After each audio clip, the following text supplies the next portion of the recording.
This conference will now be recorded.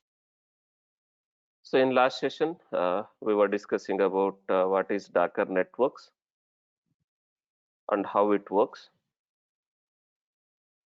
Today, we'll try to understand about volumes concept. So before I discussed about volumes, let's try to deploy one application, this application.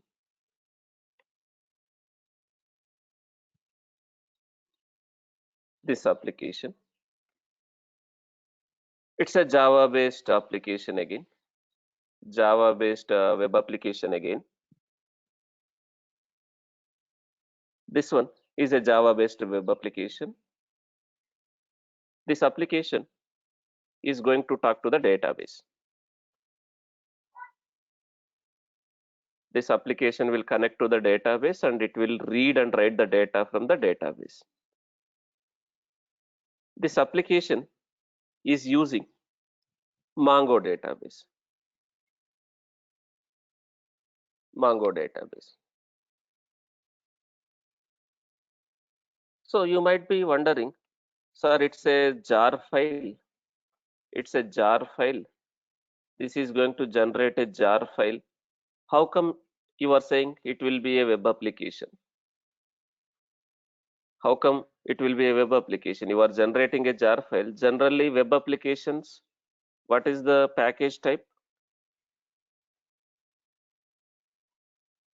What is the package type? WAR files. So you are saying it's a Java based web application and you are generating a jar file, and also you are using JDK as a base image. You are using JDK as a base image. If it is a web application, do we need some application software like Tomcat, right? So how come you are saying it's a web application and you are not using Tomcat also as a base image? You are just using Java? Because this application is developed using which framework in Java? Last week I was explaining. This application is developed using which framework in Java? Basically, they're using Spring Boot. So that Spring Boot will have a embedded Tomcat. The Spring Boot will have a embedded Tomcat in that jar file itself. Whatever jar file it is going to generate, that jar file will have a Tomcat embedded as part of that jar file itself. So the Tomcat is part of that jar file itself, whatever it is going to generate by that Spring Boot. So you don't need a dedicated Tomcat. Tomcat is part of that Spring Boot. So in that case, do I need just Java to run that jar file? So we just need a Tomcat to run that jar file. That's why we are taking OpenJDK as a base image. We are copying that jar file. We are executing this java-jar command. But this jar file itself has a embedded Tomcat. So that web application will be up and running. This application is going to talk to the database. Does application team has to pass the database details, like what is the username of the database, which application wants to connect, the password of database, and also IP or host name of the database where your database is running? Do we need to pass those details to application also?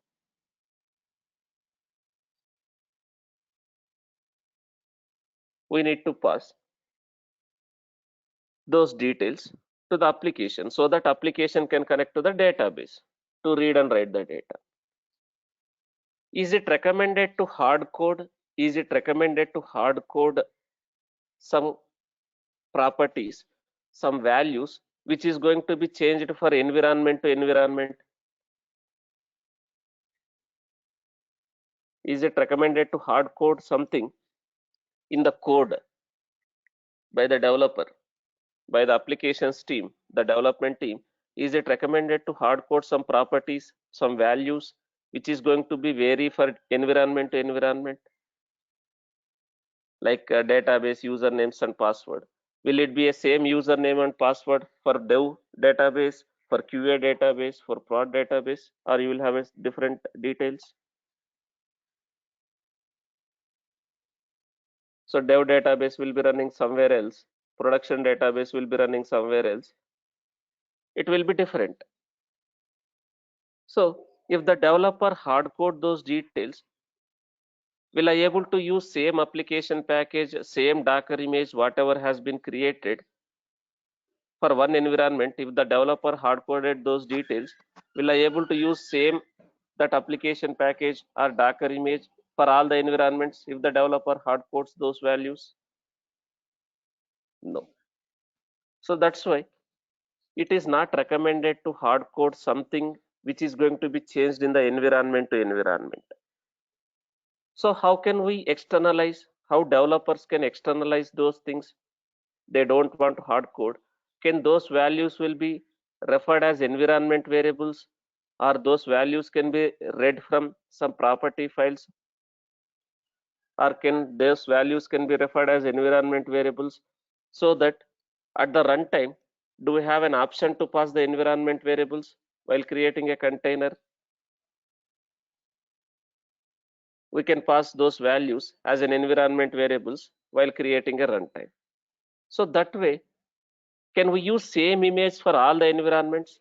If the configurations has been externalized, the configurations, those properties or those configurations has been externalized, can we use same image for all the environments? Yes. So that's why if you see, is developer is hard coding those details, developer will use some property files, YML files to pass those values. If you are from development background, you can understand this. If you see, does developers are hard coding here the database IP address or host name? Are they hard coding database username and password here? If you see, are they hard coding here in that application code? No. So this is been referred as environment variables. While creating a container, can I pass those environment variables something like this?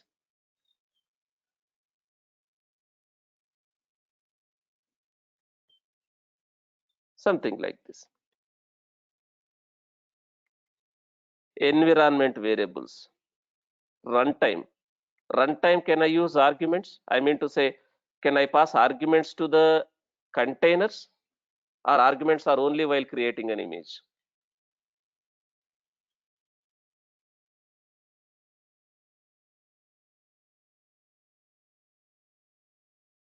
Arguments only while creating a image, only build time. So this is container. While creating a container also, I can pass environment variables.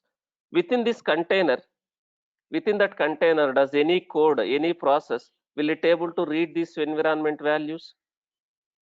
Within that container, any code, that can be a Java code, that can be a shell script, that can be a Python code, will they able to read these environment values within that container? Yes. So this way we can externalize, right? At runtime, can I pass whatever? That can be whatever username, that can be whatever password.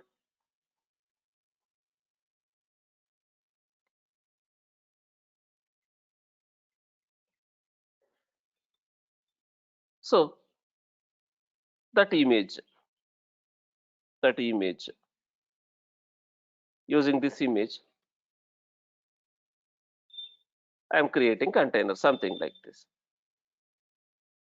So if the developer hard code these things inside the code, will I able to use same image for all the environments? Because environment to environment, the database details will be changing, something like that.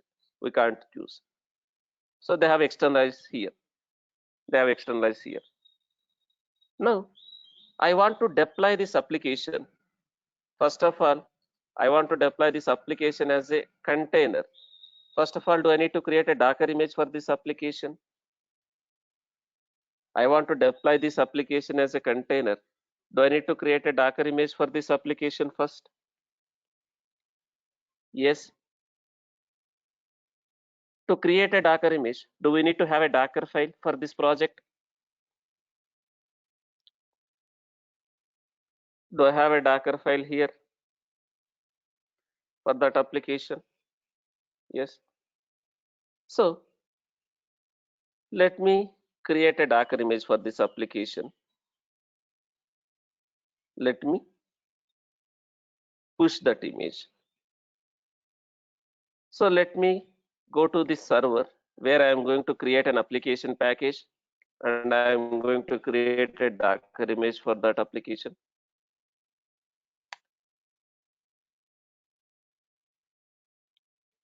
So in this server,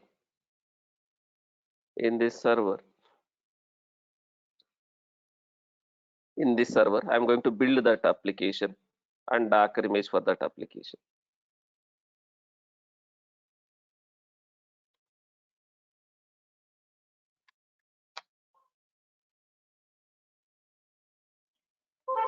So let me go inside that application. There is a pom.xml which will create an application package. I'm creating application package.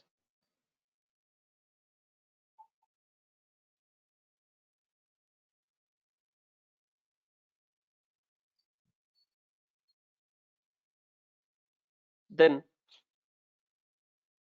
we will create a Docker image.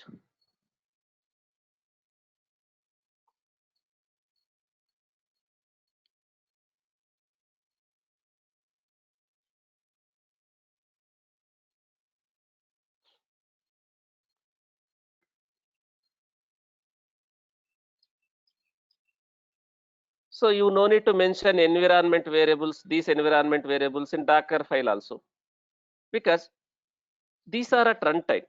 You don't need to define, right? Because if I define in a Docker file these values, this value and this value, this is environment variable, this is the value. Can I use again same image?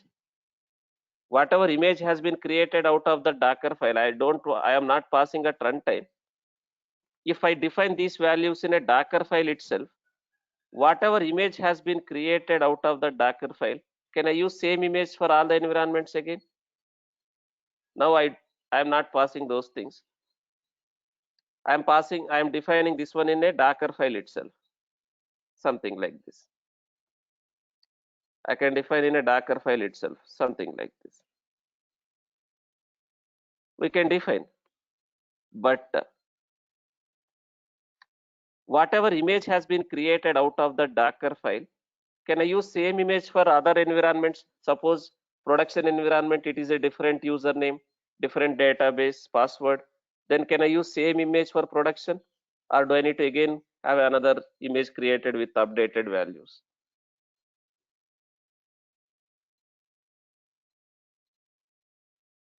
I need to create another image.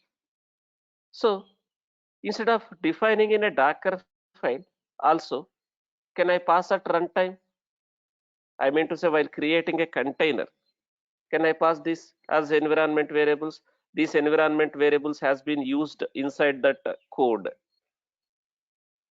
So this way, while doing in a production environment, while creating a containers in a production environment, can I pass different values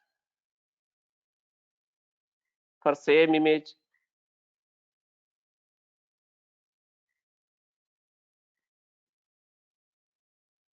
Something like this. It can be any different host name or IP. You can pass at runtime. So this -e stands for environment. Okay. Now I created an application package. I have that application package, this one. Using this Docker file, I am creating a Docker image. So since it's a jar file, what base image I am using in my Docker file?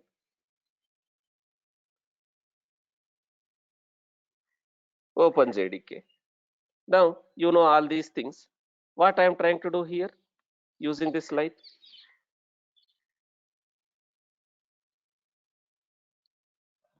what I am trying to do with this line, whatever I have highlighted,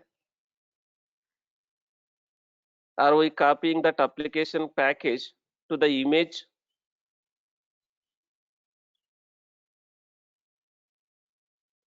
Then the moment I start the container, my Java process, that application has to be deployed, that jar file has to be started.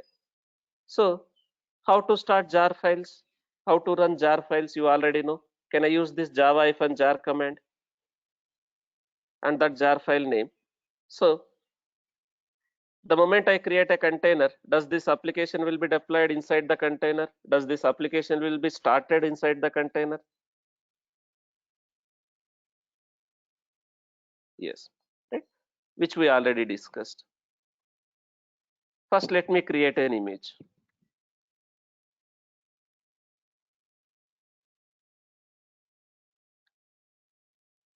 Guys, when you are creating image, this Docker hands-on should be replaced with what? I see some people are using same name. That is my registry name, my Docker Hub registry name. When you are creating, when you are pushing, pulling images, you need to use your registry name. Okay. So let me build that image.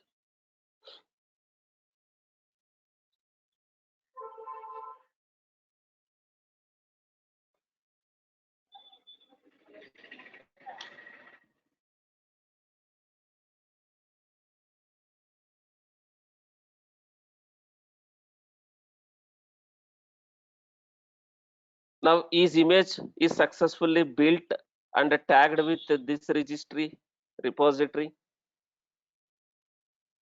Yes. Then let me push that image. Now what this image contains now? What this image contains? Does this image contains? There is a typo.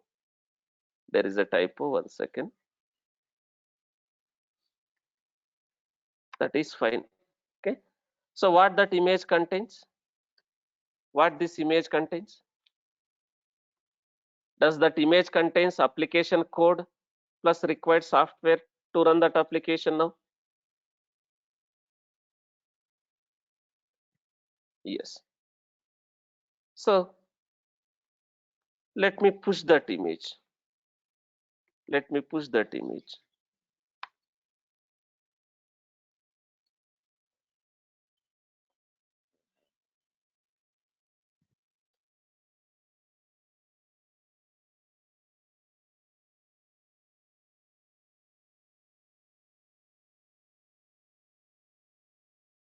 So that image has been pushed. Now can I see that image in my registry?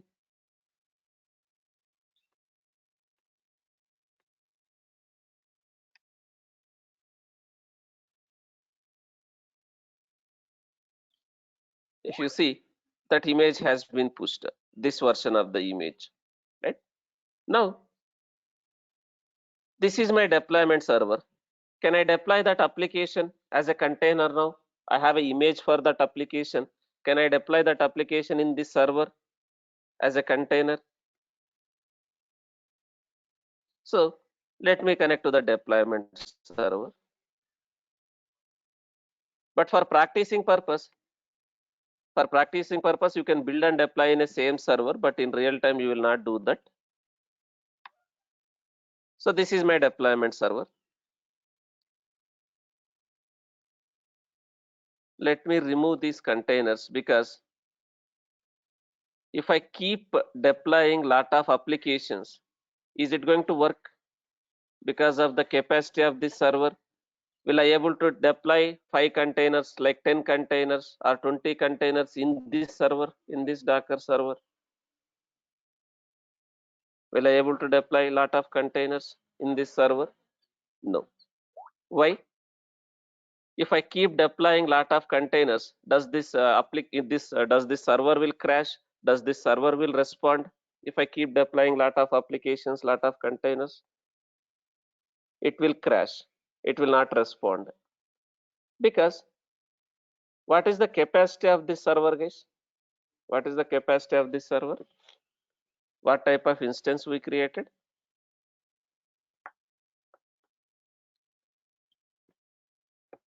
What type of instance we created? T2.micro. It is having just 1 GB RAM and 1 core processor. So that's why we can't deploy a lot of containers. As I already told, how many containers can be created in one Docker server, one machine? As I already told, that depends on, it is not like just 5. How can you say 5 or 2 or 1? It is not like that. That depends on based on the resources you have, based on the resources you have in that system, based on the resources in the sense CPU, memory. So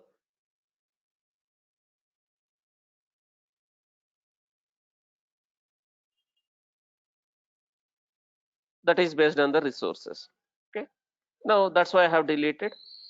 Now I can create a container out of this application, but first of all, does this application is expecting some database to be up and running? First, does this application is expecting some database to be running? What database this application is trying to use?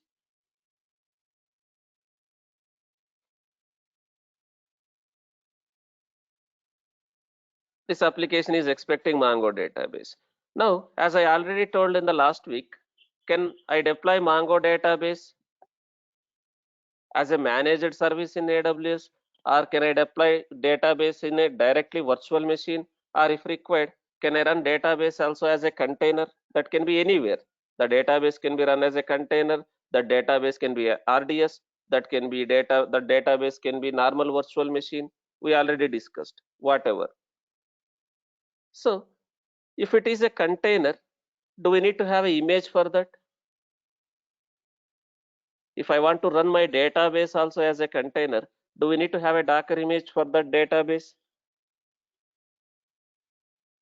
Like I need database that can be anywhere based on your requirement. The database can be installed in a virtual machine. The database can be as a container, or the database can be RDS, so instance, whatever it is. Now, I want to run database as a container, Mongo database. Do I have an image for that? Do I have an official image for that Mongo database Docker image? If you see, do I have an image for that Mongo? So this is a database. MongoDB is an open source, cross-platform document-oriented database. It's a NoSQL database. Now I have this image. Now if I create a container out of this image, does database will be up and running? If I do this way,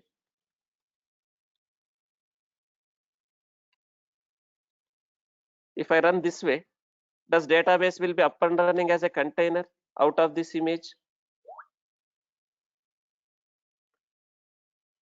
Now if I don't mention any tag, what tag will be used? I mean to say, it will use this one, this one, this one will be used. If I don't want to use that one, I want to use some specific tag, something like this. In that case, can I mention something like this? If I want that container, the database has to be created out of this tag, this version of the image. Can I mention this way?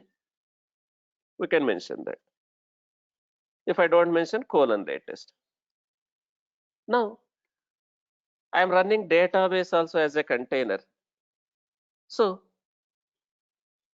since I am running database as a container, and our databases, does databases needs to be protected with usernames and password, guys? Do we need to protect our database with username and password? Any application, whatever application want to talk to the database, do they need to authenticate with the database by passing username and password? In general, right? Yes. Now, since I am running database as a container, if I am installing manually, it may ask you to type your database username, what name you want to use to configure the database, and what password you want to set it as a password, root password. If you are installing manually, it may ask you, you can give that. Any of you guys installed any database, maybe while studying your engineering or while studying your degree? Like, did you guys install any database like MySQL or Oracle? While you are installing manually in the server, did it ask you to type the root username and root password if you are installing manually in a virtual machine or in your laptop? It will ask you. Now, it is container. This is container. Then how these guys are expecting you to pass usernames and password again? Did they hard code any username and password inside the Docker image? Or how they are expecting you to pass those root usernames, root password for your database? If you see, do you see they are expecting as an environment variables? When you start your Mongo database image, you can adjust the initialization of Mongo database instance by passing one or more environment variables on the Docker run command. So if I pass these environment variables, and values, does Docker, I mean to say, does Mongo database, that image, will it use these as a username, as a password to protect the database? Does database will be configured with this username and password, whatever we are passing here, like this? These two. So this username, can I pass this way? -e, something like this. -e, something like this.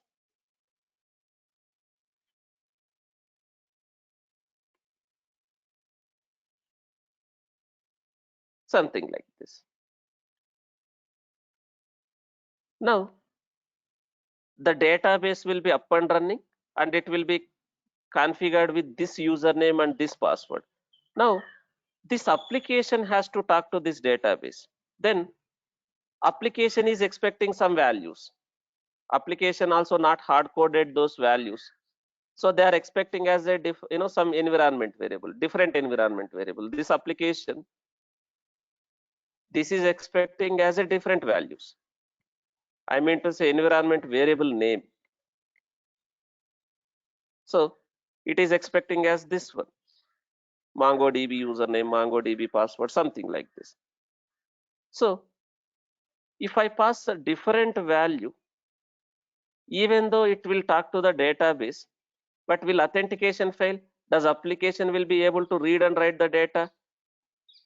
If I don't pass correct usernames and password, will application will be able to read and write the data from database? No. So we are passing something like this. Now IP address. Now database is running as a container, not as a virtual machine. Database is running as a container. So here, instead of this MongoDB hostname, can I pass this container IP address? The whatever IP you got for the database container. So this application will talk to the database on this IP using this username, using this password, and database will be running on which port? Basically Mongo database, on which port Mongo database will run? What is the Mongo database port on which it is running?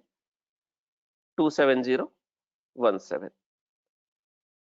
Now, again, is it recommended to use IPs for communication?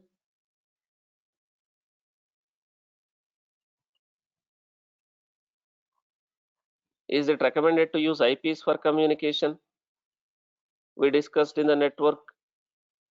Is it recommended to use IPs for the communication? We discussed in the network concept, Docker networks. If this database pod is deleted and recreated, does IP remain same? IP will not, change. If IP is changed, again, do I need to recreate my application container with that new IP? Is it recommended to use IPs now?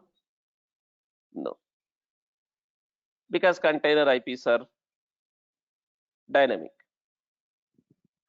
Now, instead of IPs, can I use name, whatever name I'm creating, like this, container name. If I have created container name as Mongo, can I use that name as Mongo here, that host name as Mongo? Yes. Now, we can do this way. Now, let's forget about container. Suppose your database is not running as container.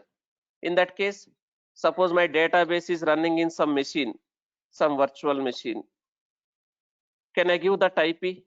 If suppose my Mongo database is running in some machine, some server, not as a container, can I give this? Can I give that server IP where my database is running and the username and password where it is running? It should be given. In that case, the machine where this container is running and the machine where Mongo database is running, do they need to have a connectivity? Do they need to have a route? The machine where my Mongo database container is running, from that machine, do we need to have a routes to the machine where my database is running? Yes. Without having routes, will it able to communicate? Server communication. Server communication, not now container communication. They need, they need to have a communication between those two servers, from your Docker server to your database server. If they are in two different VPCs, can we use this VPC peering concept? If they are in two different VPCs, Docker server is in different VPC and the database is in different VPC, we can use VPC pairing. Otherwise, the Docker server and database server is in same VPC. By default, will they able to communicate with each other? The Docker server and your database server is in same VPC. Will they able to communicate with each other by default? Yes. Otherwise, if you are using RDS, in that case, if I give that RDS endpoint, if I give that RDS host name, that RDS name, if that RDS also created in same network, same VPC, then does your database, your application container, will it be able to talk to the RDS by using that RDS details? Yes. Otherwise, if it is a container, my application and database both are running as a container. Can I create a container? Can I use that container name in my application as a host name for communication? Container networks. So I am planning to run as a container. Do I have a container database as a container? Do I have any container now? Do I have any container now? No. Now, with this name, with this username, with this password, I don't have any database. Now, first let me create a database container using these details. This image is not there locally. It is pulling the image to create a container. For container, I am not doing port forwarding, port mapping, because this database is internal. Do I need to expose this database outside? Do I need to access this database outside? No. So that's why I have not done the port mapping, port forwarding for database container. Now what is up and running? What process is running inside this container now? What software is running inside this container now?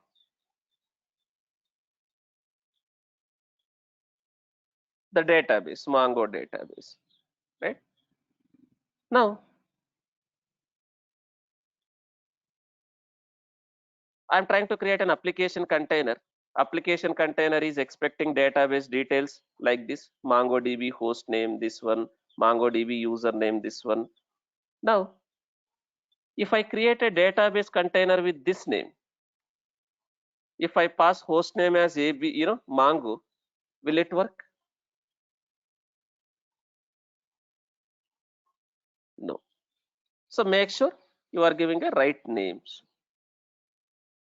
Now I am creating a application container. I am creating an application container by passing required details.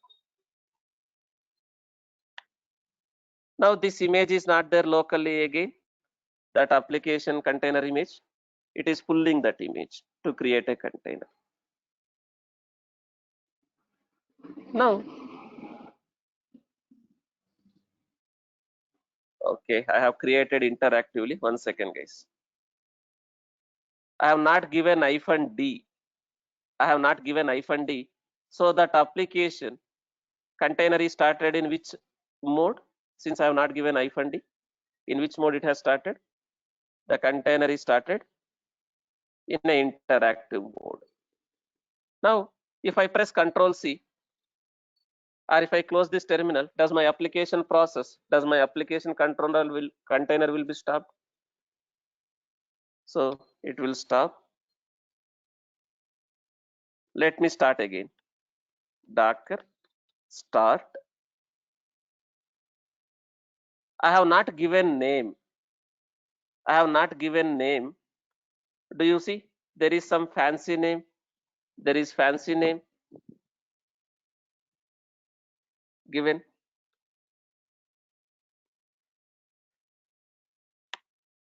There is a fancy name given. So now I want to give a name also. I want to give a name also. I am saying -d, -name, something like this, Spring App. And also this application, if I want to access this application from outside, do I need to do the port mapping, port forwarding? If I want to access from outside, I need to do. If I don't want to access from outside, again, not required, right? So I'm doing this. Now, my application container is running. My database container is running. If you see now, if you see, let me access my application container.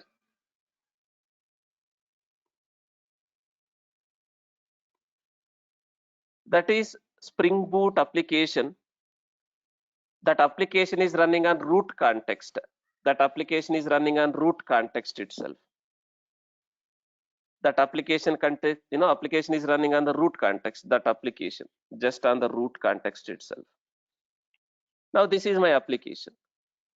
So whatever details I am giving here, these details is maintained where? These details is maintained by this application, where these details are getting persisted and retrieved from where?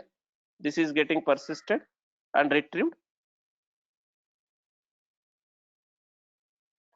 on the database itself. So this application context is running on the root, just a slash. The Spring Boot will be using by default root context. That is part of your code. If you see, inside the code, that path has been defined in the Spring Boot. In the Spring Boot, there is a code. So it is running on the root, just slash by default, that slash by default. Now, this application is talking to the database to read and write the data. There is a code. There is a code the developer has written. Now, if you see why application is not able to talk to the database now, you get some error, some exception.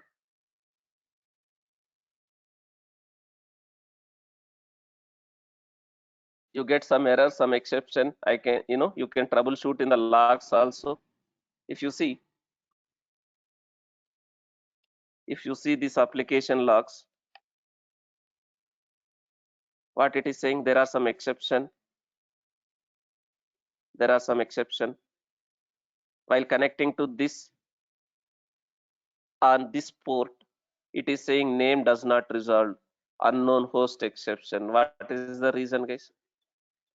We make sure this is passed correctly. This database name, container name is passed correctly to application. Application is trying to connect to the database using this name 27017. What is the problem? Prashant is saying port is not opened.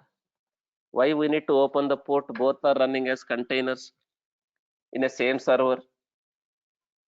Port forwarding is not required. One container can talk to another container. One container can talk to another container using container, ports, container names, container ports. You no need to do the port mapping, port forwarding for container to container communication.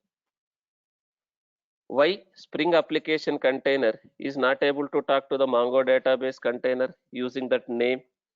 The name is correct. I have given name as Mongo. This is my container name.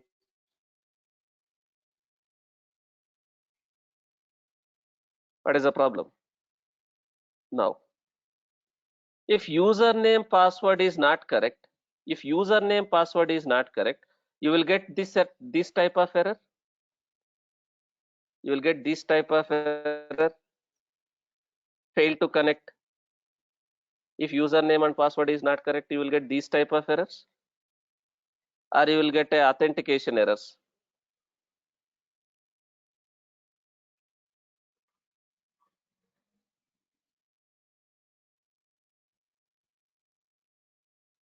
You will get authentication errors. Now it is not problem with username and password. If you see, this is my application container. This is how I have created a database container.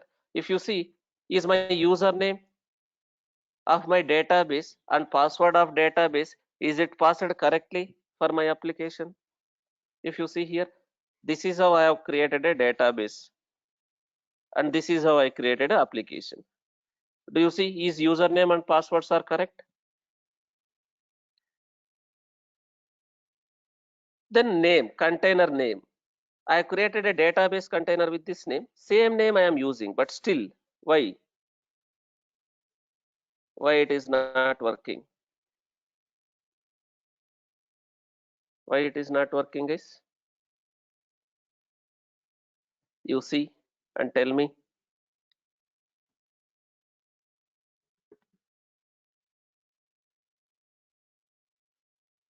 You give me the answer. I'll be back in a minute.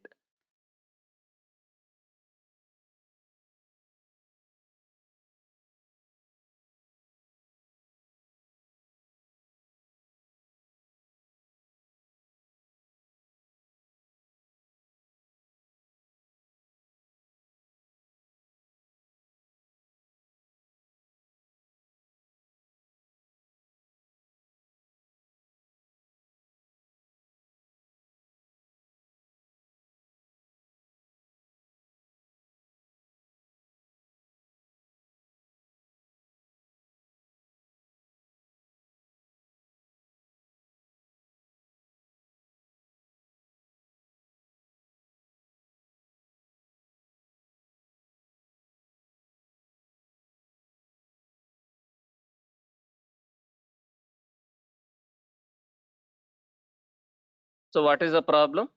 Because in which network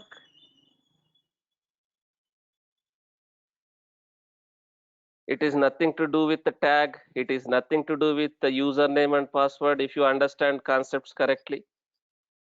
In which network these containers got created?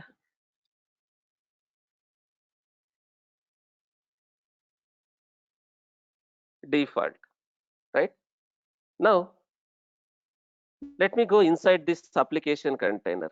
Let me go inside this application container. Let me go inside this application container. The troubleshooting. So bash is not part of this container. This bash processor, that bash software is not part of this container. Let me use sh. Now let me ping this container.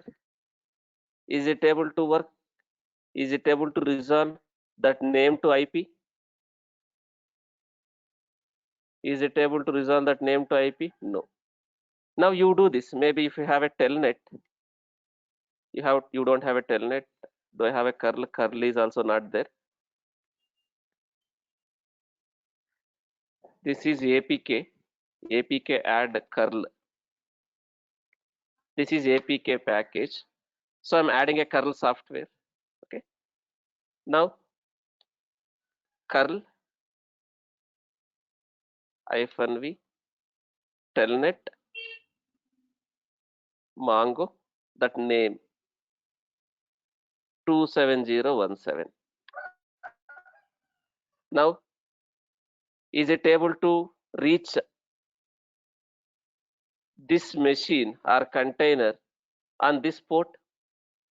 Is your application container, is it able to reach this? Is it able to reach this port on this name? If you see, do you see?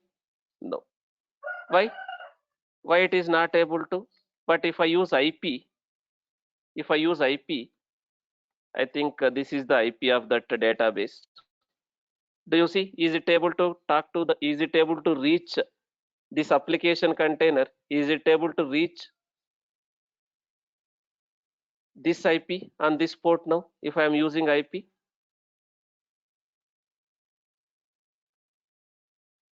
what is the problem? Is it a problem with the username, password? Is it a problem with your image, or it's a problem with the network communication? It's a problem with the network communication. That is what the real learning guys. Don't blindly follow step one, do this, step two, do this. Understand these kind of issues only we will get.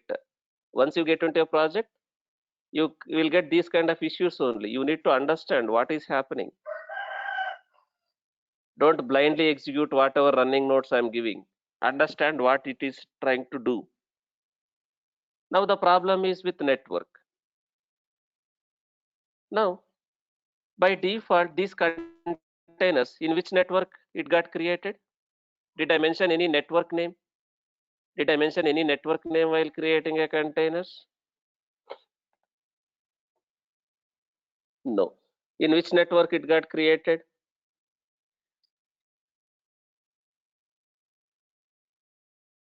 Default bridge network. Default bridge network. By default it has created in a default bridge network. So both are in same network, but still why communication is not happening?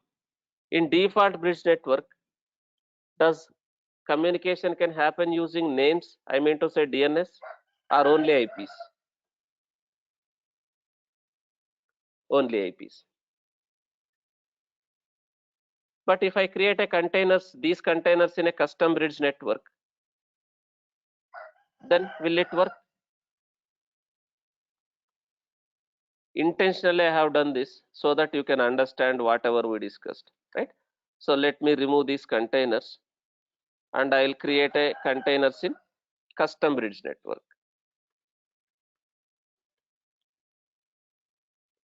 I already have some custom bridge network. If required, you can create network for this application, or I can create in this network or this network.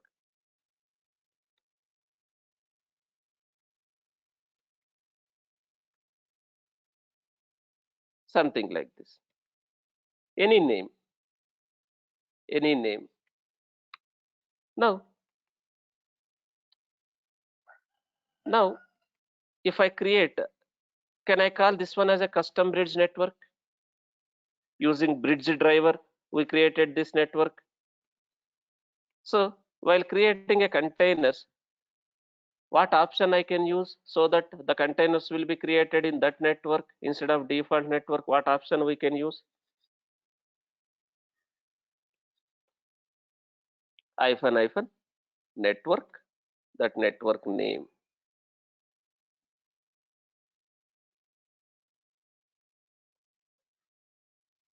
Hyphen hyphen network, that network name. So let me create.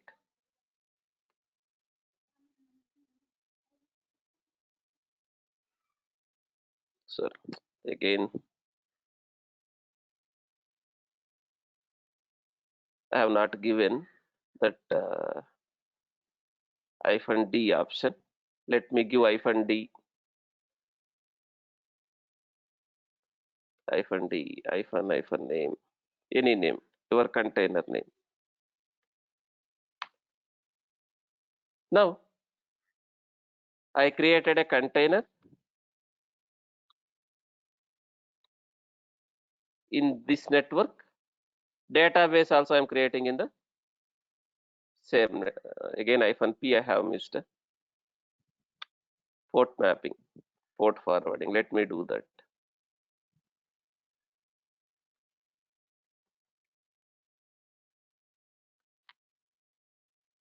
So I created this one also in the same network and this one also in the same network. Now both containers are running in custom bridge network. Now will I get this type of issue now? That network connectivity, it is saying unknown host last time, but this time does your application will be able to talk to the database and insert the data? Do you see? Are we getting any errors?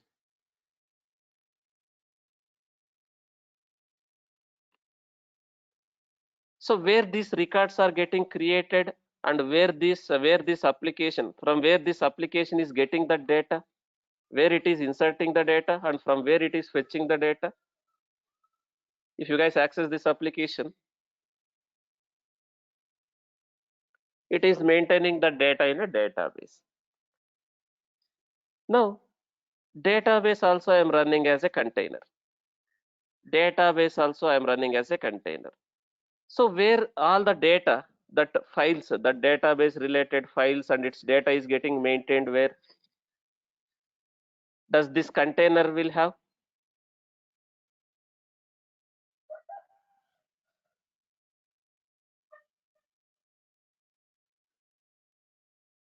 Inside the container you have a database, right? Can I run based on requirement? Can I run any database as a container if it is available as a Docker image? Not only Mongo. Suppose your application is running using MySQL. If you see, there is a MySQL image. If you don't have this image also, can you create your own custom image for that software? If you don't find the official image, will you able to create your own image also? If you know the Docker concept, Docker file, those DSL commands.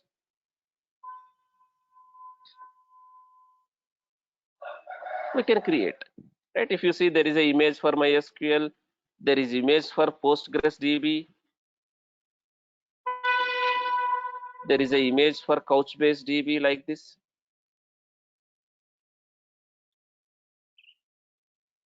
So we already have official images, right? So based on what database application is using, we can do that. Right? Now application is talking to the database. database is having the data. It is part of inside the container. It is part of inside this container. Those files is part of inside this container. So it has some files like this, some folders within that database container. Within this directory, database is writing the files. The database process is creating a files, that table related files, documents related files. So which is part of inside the container. Now, if the container is stopped, if the database container is stopped and started back, will I have a data loss? I'm just stopping the container. If I start the database container back, will I lose the data or data will be there if I'm just stopping and starting?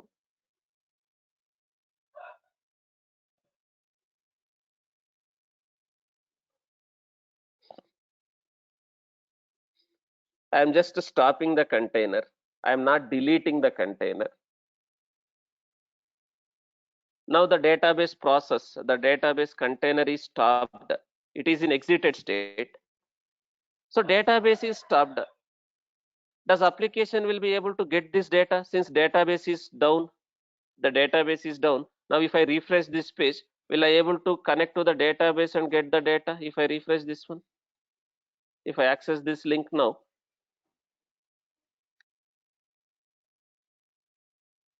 no. Why I am not getting data? If you see,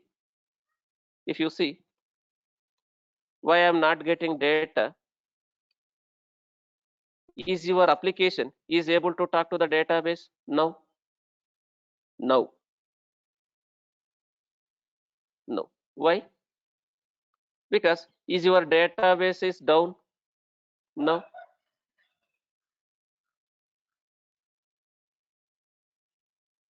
Yes. Now the database container I have just stopped.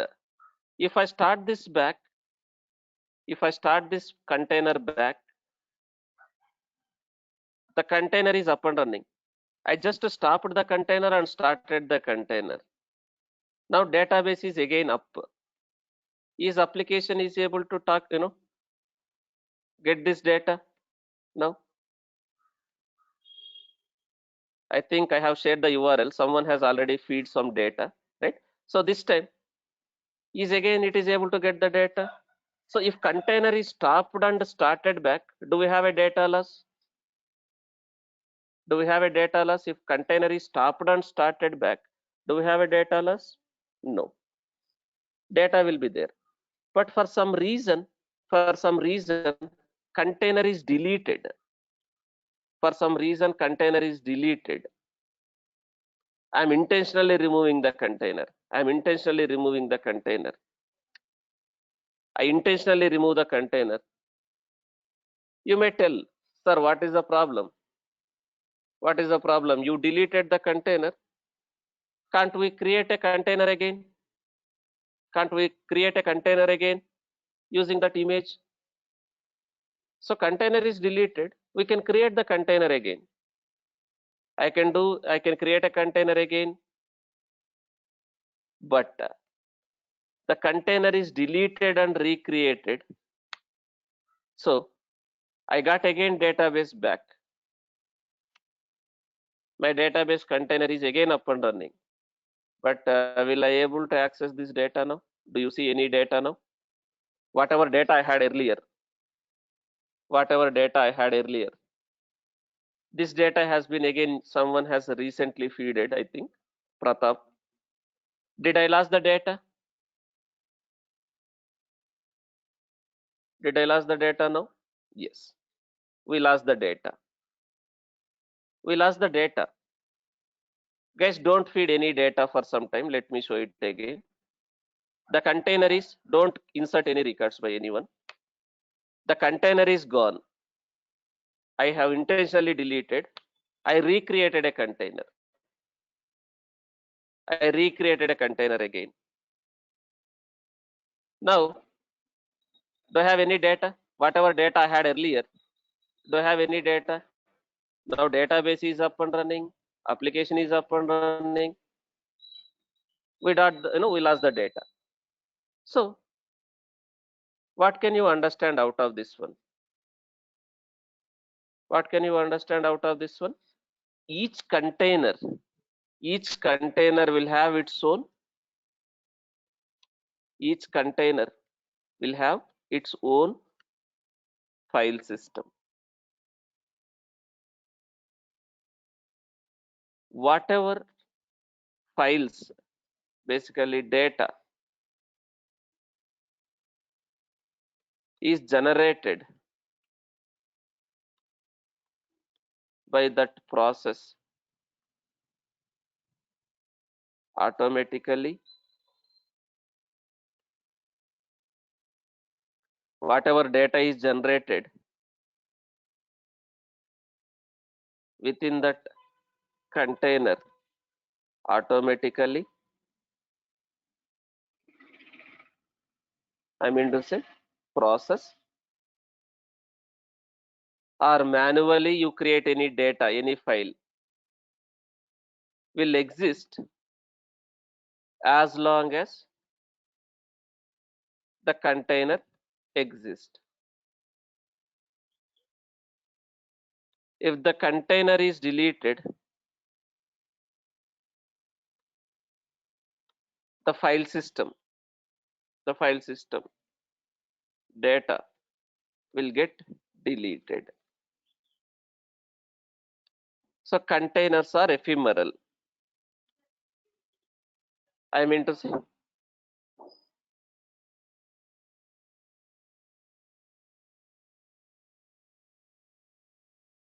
containers are ephemeral, which means the data exists as long as the container exists.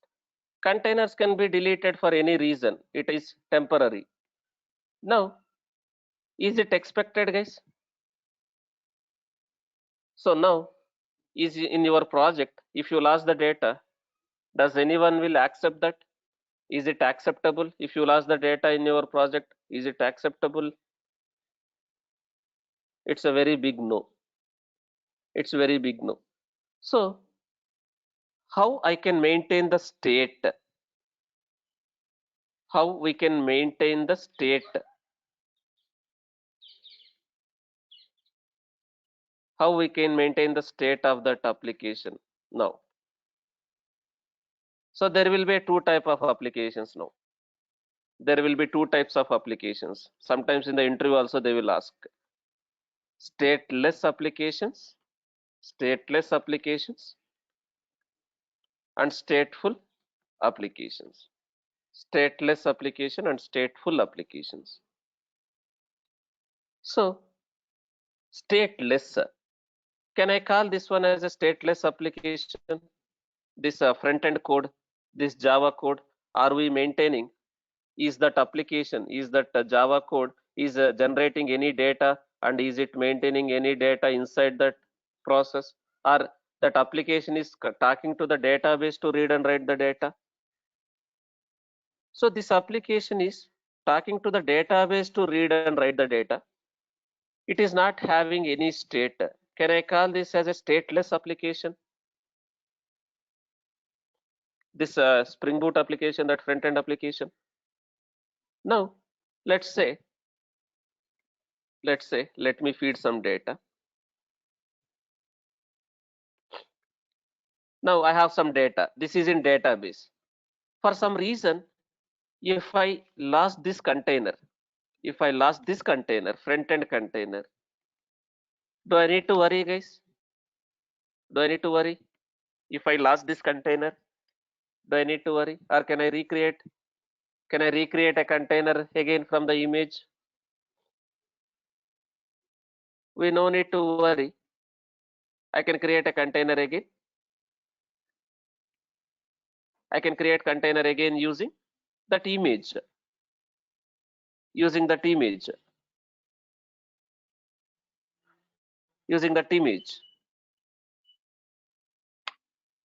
Now again recreated a container. My application container is again back.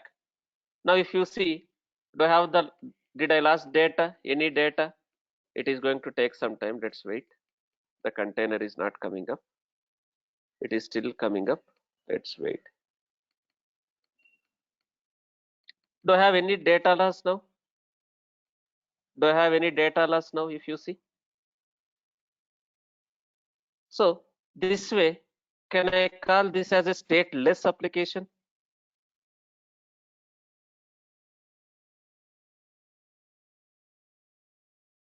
Can I call this application? Can I call this one as a stateless application? Yes. We are not maintaining any data. But if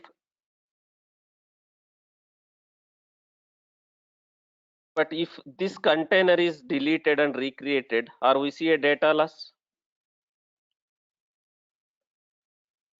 So can I call this one as a stateful application?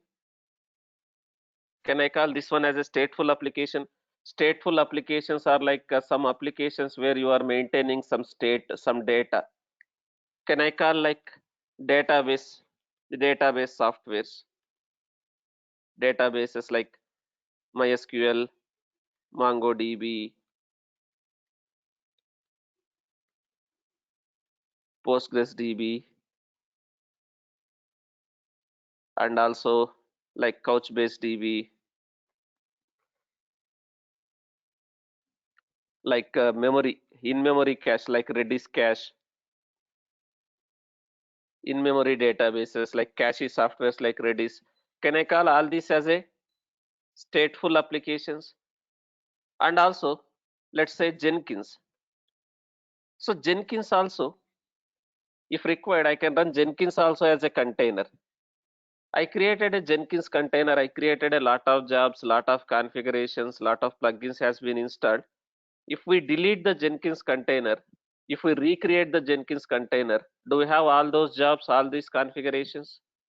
If you are running Jenkins as a container,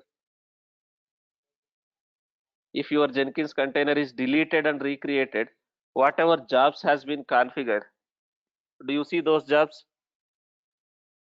If you are running Jenkins as a container, no. In that case, can I call all these types of applications? Can I call all these types of applications as a stateful applications where it is maintaining some state, some data, very important data? We can call these as a stateful applications. Now, how can we maintain the state of that application if it is running as a container? What concept we can use? What concept we can use in a container to maintain the state of that application? Even though my containers are deleted, I need to have the data. I need to restore that state. What concept we will use? That we call it as a volumes. Volumes. We are going to use volumes. So volumes are very, very important for what type of applications? Volumes are very, very important for what type of applications? Stateful application. That can be any application where you are having some data, right? Now, volumes are very, very important. So basically, what is volume? Is it a backup? Is it a backup? Are you taking a backup of your containers that you call it as a volumes? Volumes are not backups. Volumes are not backups. You are not going to take any backup. Volumes are not backups. Volumes are mount points. Volumes are mount points. It's not a backup. You are not taking any backup. Volumes are mounts. What is mount?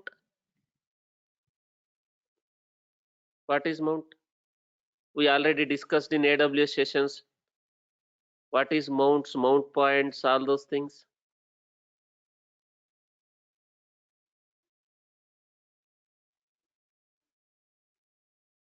What is mount? Give an answer in 1-2 minutes.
So what is mount? Mounts are nothing but some piece of storage, disk. We can attach some disk to the container now. We can attach some storage. We are attaching one disk to the container. Now, this is how it is working now.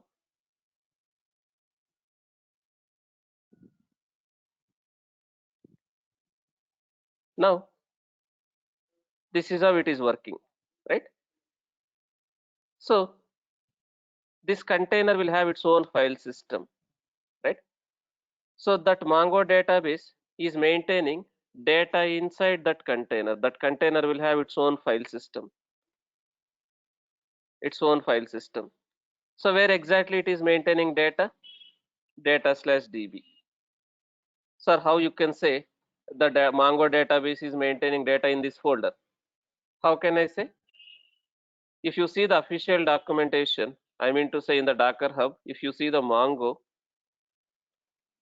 if you see that Mongo image and if you see the description, what they're trying to say here, if you see, if you read all those things, right? So if you see this one, what they're trying to say, if you see here, what they're trying to say, data/db inside the container, data/db inside the container, where Mongo database by default will write all its data files, which means inside the container where it is generating that Mongo database is generating the data and maintaining the data in which directory? Data/db. So now we are not using any volumes. We are not using any volumes. So if this container is deleted, this directory is not mounted with any external storage.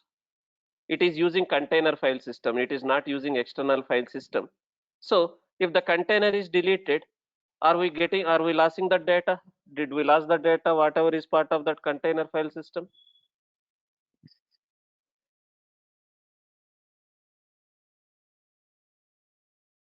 We lost the data because we are not using any volumes. We have not mounted this container directory with external storage.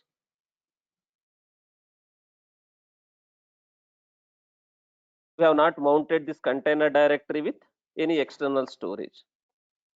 Now, using volumes, can I mount that container directory with some external disk instead of container file system? Can I use my server file system? Can I mount my server storage with container directory this way? Can I mount my host file system? What is host here? Host file system. What is host here? The server. The server file system. So if I use volumes concept, if I mount my container file system with my server file system,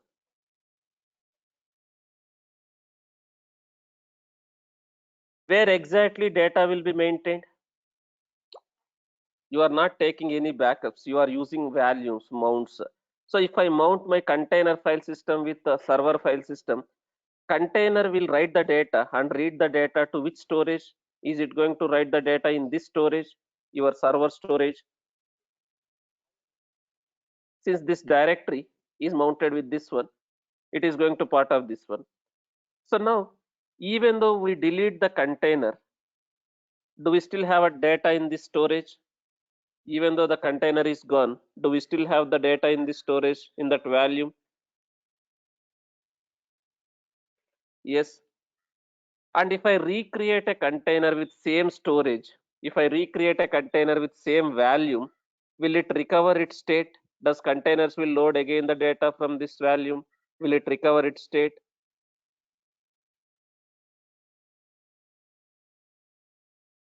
So this way, can we maintain the state of the container using volumes?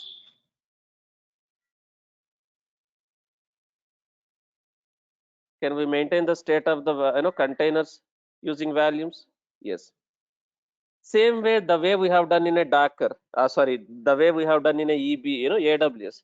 So we created a EBS, we mounted EBS volumes to the server. Are we, is the server is maintaining the data in volumes? I mean to say EBS. Even though you delete the server, do you still have the data in that EBS in the AWS? Whatever we have done. Similarly here, we have a volumes concept in the containers. Volumes concept in the containers. That volumes are nothing but storage. That volumes are nothing but mount points. Now, if I mount, if I mount,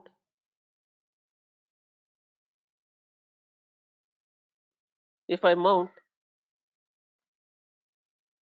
the container file system with my server file system, even though the container is deleted, if I recreate a container with same volume, will I have the data?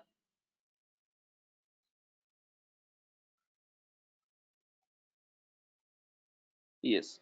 So this way we can recover the state. So this way we can recover the state. So using volumes concept, if required, can I run stateful applications also as a containers, like databases also as a containers using volumes concept?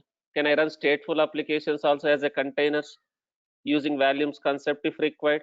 Instead of installing in a separate server, can I run databases also as a container if required using volumes concept? We can do that. By default, are we using any volumes while creating a container? Did I use any volumes? If you see, did I use any option while creating this application, this container? Did I use any volume concept here? No. So that's why we are losing the data.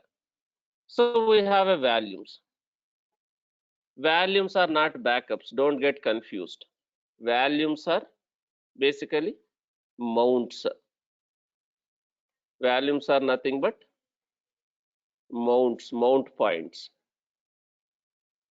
A piece of storage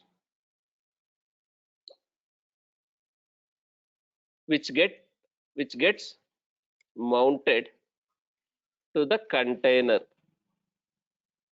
file systems, container directories. A piece of storage which gets mounted to the container directories.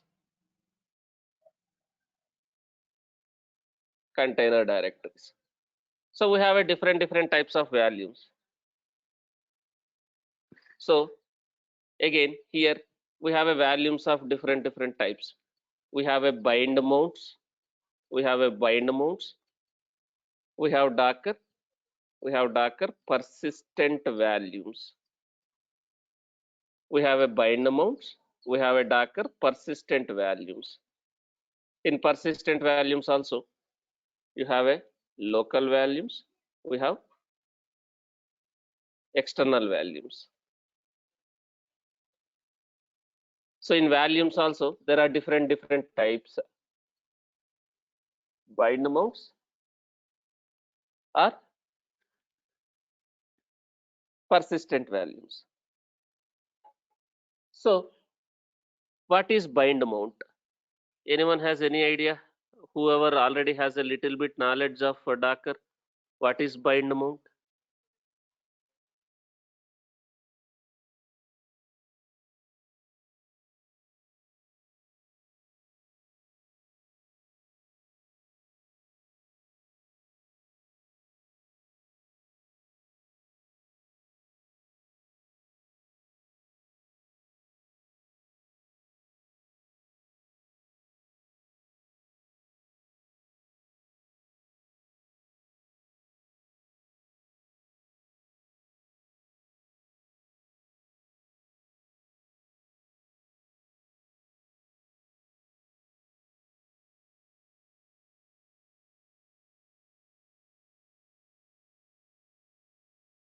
Anyone has any idea what is bind mount? Bind mount is not internal file system of the container. It is not internal file system of the container. That is different. That is not a volume, right? So bind mount is nothing but a piece of storage, or bind mount is nothing but a piece of storage.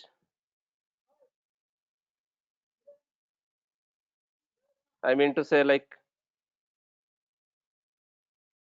it's a directory, it's a directory or file, or file,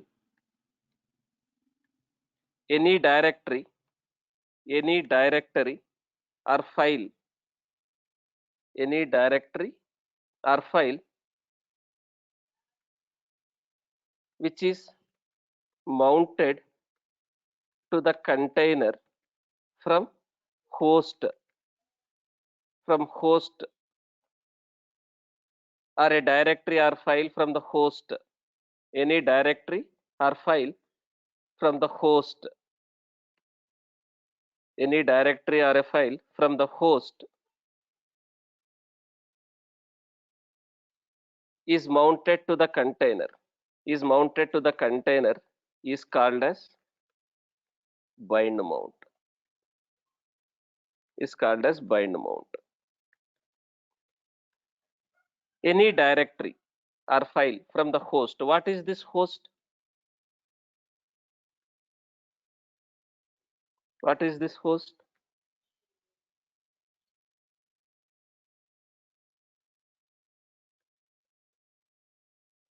This host is nothing but what? That host is nothing but a server. Any directory or file which is mounted from host system, host system, from the server which is mounted to the container is called as bind mount. Any directory. Now, suppose I have some files in this server. I have some folder in this server. Let's say I'm creating one directory, something like this, something like this. So this directory is part of what? Can I call this directory is part of host? Can I call this directory, MongoDB directory, is part of my host? Can I call this as a host, this directory?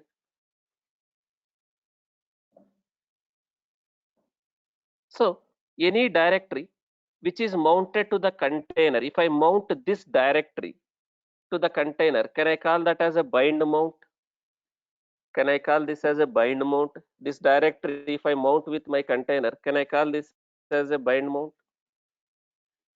Yes. Suppose we already have some files in this directory. As of now, we don't have any files. We don't have any files. What if I already have some files in this directory? Will it be accessible inside your container directory, inside your mount to whatever container, whatever directory you mount inside the container? Will it be part? Will it be accessible within that container if I have some files in this directory? That is what bind mounts, right? That is what the storage. If I already have some files in this directory, if I am mounting this directory with container, does container will have access to these files, whatever we have in this files, whatever we have in this directory? That is what the storage, that is what the mount, right? So if I already have some files in this directory, these files will be accessible inside your container. And also, if container generates some files in the directory, will it be maintained in this directory, in this storage? Yes. Now, bind mount, bind mounts are nothing but any directory or file from host machine mounted to the container is called as bind mount. This can be in any directory. This can be in any path, any folder in the server. Now, so this directory is in this host path, right? Now, I am not using any values. Now I can use this as a value. While creating a container, I can use this as a volume. I can use this as a mount. So what option I have to use while using a volumes? I want to create a container with volumes. What option I can use? There is a one more option called -v in short form. What is this -v stands for?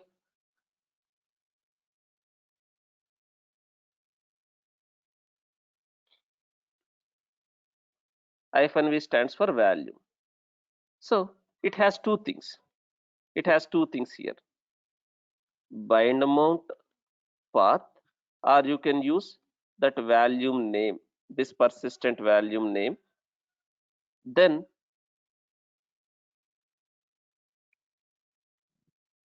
container directory, to which directory you want to mount. So when we are using values, it is basically mounts. You can use bind mount path, or you can use this persistent volume concept. I will explain that later. So you can mount that one. Now this way, now what is my bind mount path now here? What is my bind mount path here? Can I give this as my bind mount path? This one.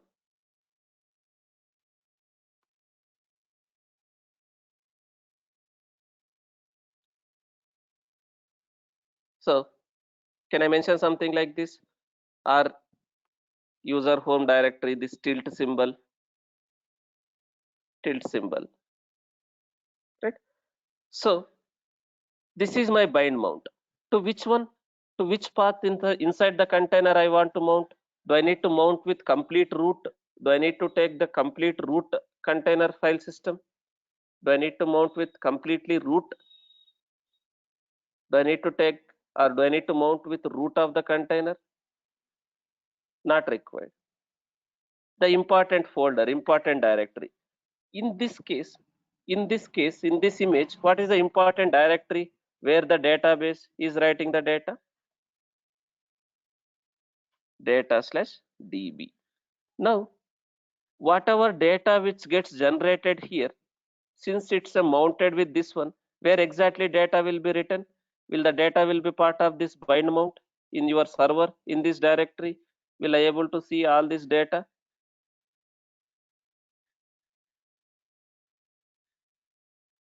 No. If you see, we don't have any data as of now. We don't have any data as of now in that folder. Now, for existing containers, can I do the value mapping? Suppose I already created a container. Will I able to do the value mapping for existing container? I mean to say the container is already created. Will I able to do that value mapping for existing containers? No, you can't do that. Okay. You need to do the value mapping while creating a container itself. So that's why I have deleted. That's why I have deleted that container. Now I'm creating a container with values, right? Let me do that. Now if you see, who generated all these files? Who generated all these files in this folder, in this server? You see some files are getting generated. Who generated all these files inside this directory, in this bind mount? Which process is writing all these files in this directory? Does this container is writing? Whatever I see here, it is not Spring App, the database. The database process is generating some files. Application is talking to the database. Database is writing the files. Application is talking to the database. Database is generating the files, database files. So there are some files. Now whatever data which gets inserted by application now we don't have anything. Now whatever data which generated by application is talking to the database, and database is using volumes concept. Database is using volumes concept. Did I mention network name? Okay, let me do one thing, guys. I have not mentioned the network name. Oh, network is there. Mongo network. Okay, I think everything is there correct only.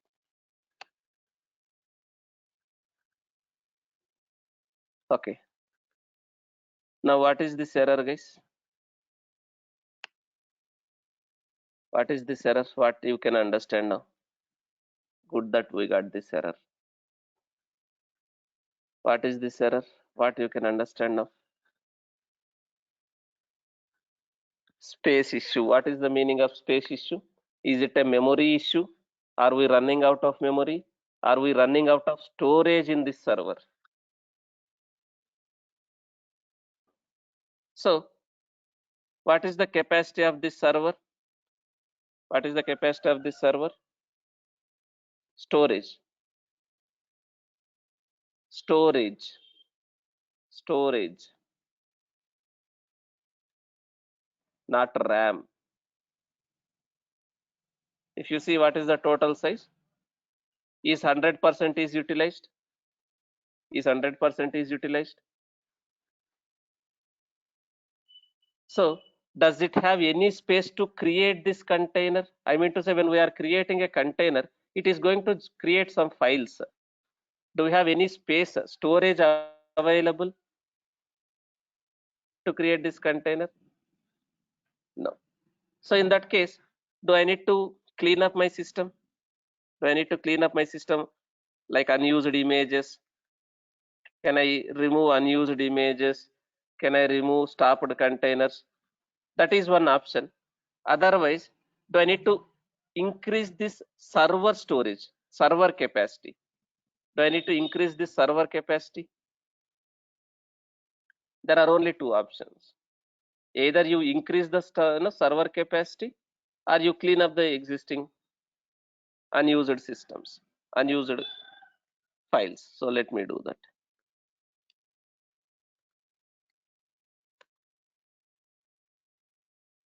So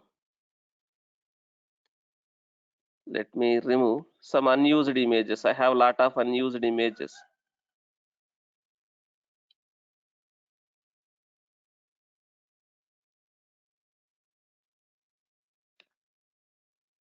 I have removed some unused images. Now if you see, do I have some free space now? How much storage is available for now? I have deleted some unused images. Do I have some storage available now?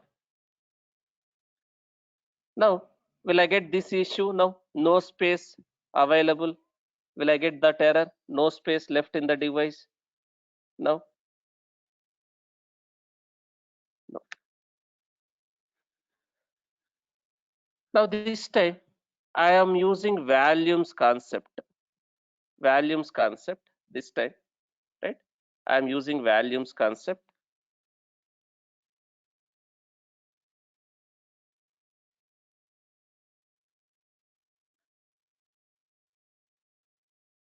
Now database container is using volumes concept.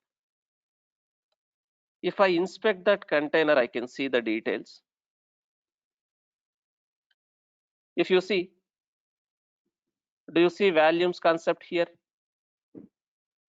Volumes, type, bind mount. What is this? What is this?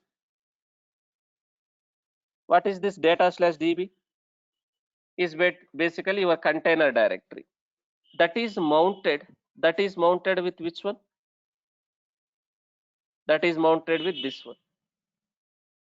So this way. Now whatever files are getting generated, right, by your application. 1 second. Why there is a issue again?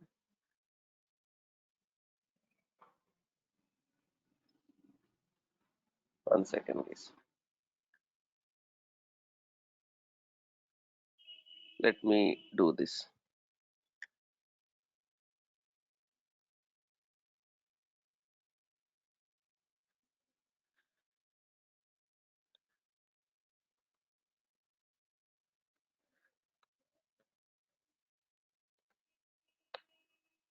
Last time it was not properly happened, there was issue.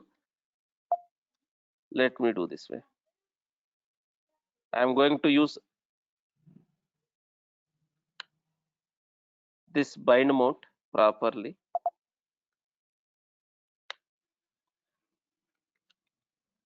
Now I am creating a fresh directory, MongoDB. Then let me create a container with that value, this bind mount. Last time there was an issue, it has not properly created, that's why we got some error. Now whatever data which gets generated, it is getting written by the database, but database is it using host storage, that bind mount, where exactly these files are getting maintained now? Do I have all those files in my server?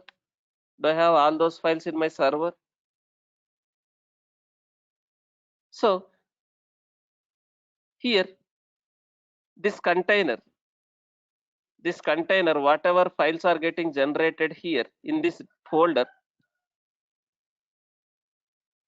these files are getting actually maintained in your server. Now for some reason, if your container is gone, your container is deleted, do I need to worry about the data, or still I have a data, guys? Do I still have a data in that value? That bind mount? If you see all those database related files, we have. Then if I recreate a container, with same mapping, same volume mapping, if I recreate a container again with same volume mapping, same volume, does container will recover its state? Does database will have its data again?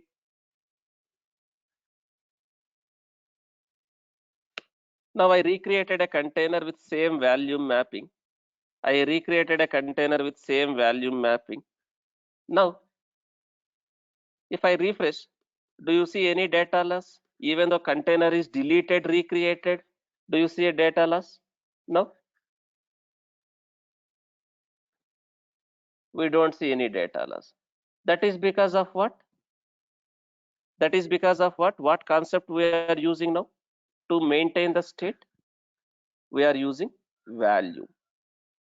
As of now, we discussed only bind mounts. Any directory or file which gets mounted to the container, we call it as a bind mount. So what is this persistent volume? What is local volumes? What is external volumes? We'll continue tomorrow, guys.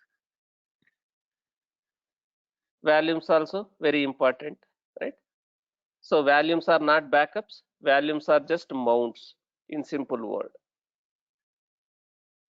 Clear what is volume?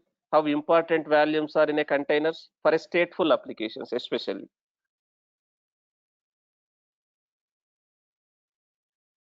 So we'll continue tomorrow on this persistent values. What is persistent values? Okay. Thank you, guys. That's it for today. We'll see you tomorrow. Try to practice whatever has been discussed today so that you can understand what is volume, what is network, all those stuff.